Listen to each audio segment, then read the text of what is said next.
And there oko a year Krubi ewo Ejura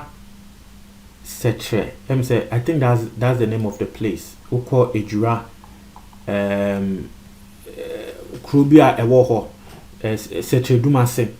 Krubi ewo ho a yefe no Yeboa Akosia. Kroni din no Yeboa Akosia. Yeboa Akosia is a very small farming community. Ewo sa krone so. Into omo krone so no de omo ye ne se womo ye kwe adwuma enti no ebia womo do na eso na trese womo tete ennobaya na womo de akọ Edura town na nkasa mu no mo akọ maame bi a wodi 35 years and that me no ka say police for action se wono nkasa nemba mienu weku womo na nemba no awerehosem ene se baako eye just a month old ena baako nso wedi 2 years na trese ne ba no wo baako no last month ya no wo baako ena baako nso di 2 years maame no woni ne kunu eguso a womo eware omo aware for the past 10 years womo wo mba miensa first born wedi 6 years but first born na wedi 6 years no wo ne nana ho ewo eyesrim into wono de wonte maame no ene papa ne ho but nkola mienu na aka na eye 1 month old any 2 years no ena ete maame no ho maame ne friend Juliana na etie for abrehosem senior medin country no yes police watch no se wono ankasa ekun eye nemba nikunu din ede Danyaga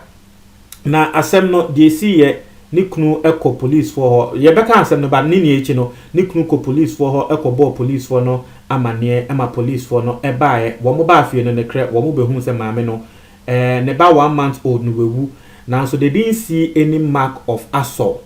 ewo maame ne ba ne ho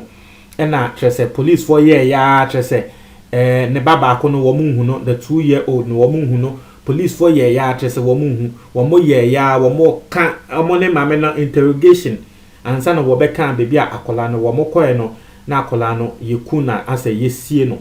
na akola 2-year-old a yesie no tumi hu ne se maame na ahye den sie ne ye mponti na some part of the body issue ewo form ho ena wo hwe surrounding so a na se ya tete sika ena ye de egu bebi akola no ya ye den yesie no ena akola no so ne belongings ye ne entire ne pants ne nyama nso ne ye de akoto bebi a yesie no nini na ana trese eye maame no na de sie ye ene se police for eba asan no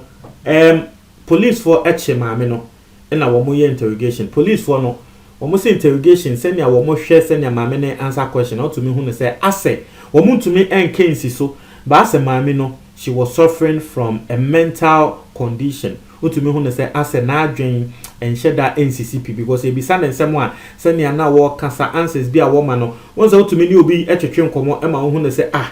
nipa kun answers a wo made there ento asumu ase bibiate into police for ABC bisa ne nsem to me hu ne se da bi omo nya medical examination mo bo mutumi hu ne se maame no ase na adwen no bibi atie fimi obi be bisa na papa no wo he na na we nia AC ade na papa oba maame aware atese oni obi aware awawo sisi atese wuja ne ho anensam se na me din country no nti obaka when I started with the story I told you say baby a wo mote no yebo akosia na wo mote no a farming community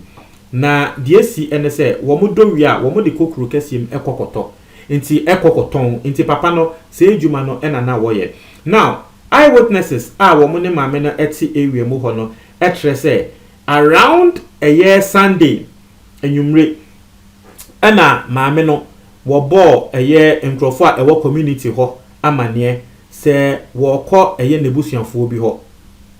wo se wo kọ srani nua sa no kan wo kuro bi a eben omo na maame a wakra se wo kọ akosrani nua wo muntumi stop no enti no yese nikunu se wo kọton ade ni wie na wo ba fia na aha enti nikunu ebae enti nikunu no ebae no na trese wo try se wo frɛ maame no because nikunu ba na wo hu maame no ene ne ba no nti nikunu try say wo frɛ all the relatives maame no kan say wo kɔ ni nua hɔ no nikunu frɛ wo mu nua mu say wo hu maame no ye ba ne kunu no nso no e wo se wo san so ekokodi pa nti wo san so ekoye now ne kunu no koye a wo san so eba a different day no na what say ewemufo no kasa nkrofo buefu adan ya wono ankasa ne yere ekita wo mba a wodi 1 month no akola na ewu a trese ne yere no ekita ba no de akọ wo mu neighbor next door neighbor ho a wono ankasa ne yere Juliana no ka tre neighbor ne se ne kunu no na ekun akola no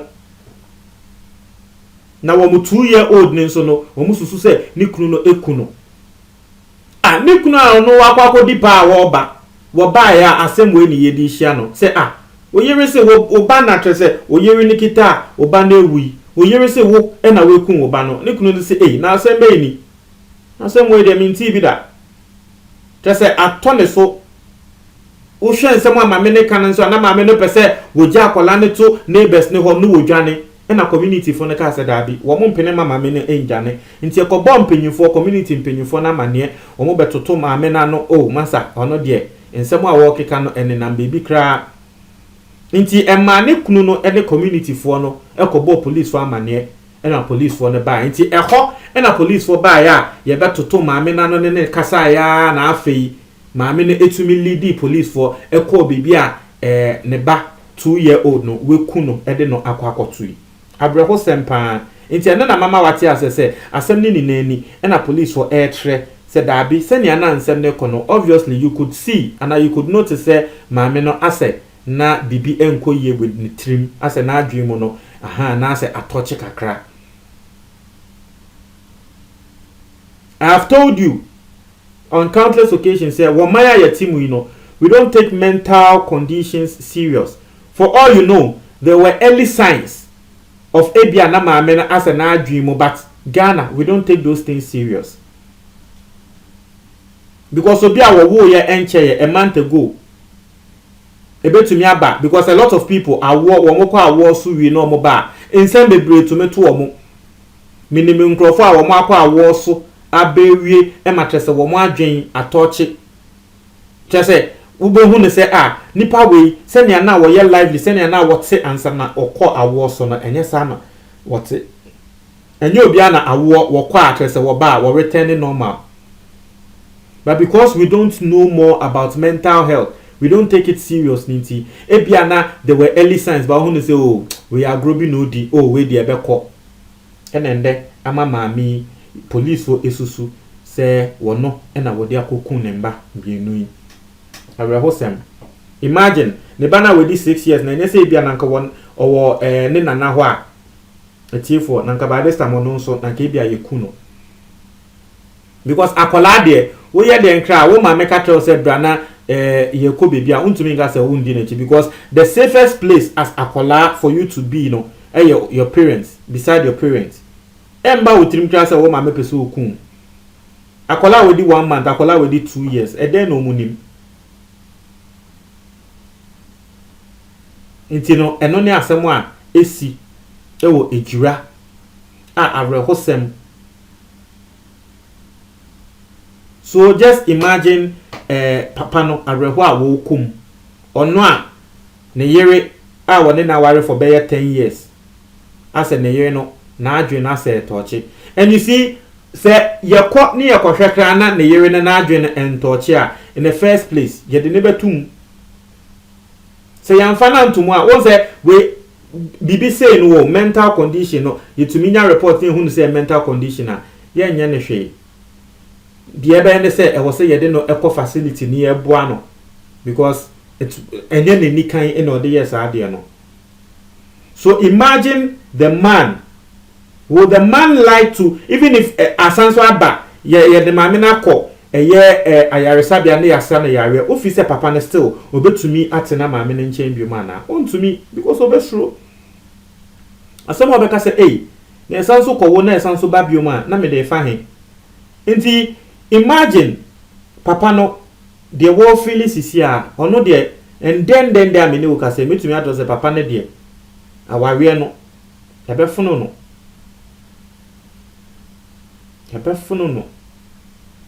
enu hunti na wo ni fie o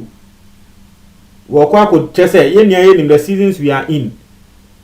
wɔkɔ pesika aba fie because ne yere ɛwo yɛ nkyɛyɛ just a month ago ɛna ne yere ɛwo yɛ wɔkɔ akɔ pesika aba fie a wɔbaeɛ a kyɛ sɛ ɔno mpo deɛ wayɛ lucky ɛnɛ sɛ nanka ebi a wɔbaeɛ a na ɔbɛtoo sɛ ne yere etwa ntorɔ ato ne so sɛ wɔno papa no na eku ne ba na nka wɔkɔka na asɛm sɛn imagine o sɛ papa no wɔ ni around ɔkɔtɔn adeɛ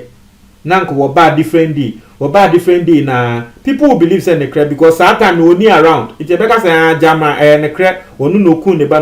wie ye no wadwane nyame ka na ebo an say wo beto so say ne yere no twa ntro atre nkrofo say wono papa no ekum ne ba ansa na wo beto so no say e de na wokin e de na ekoso yi.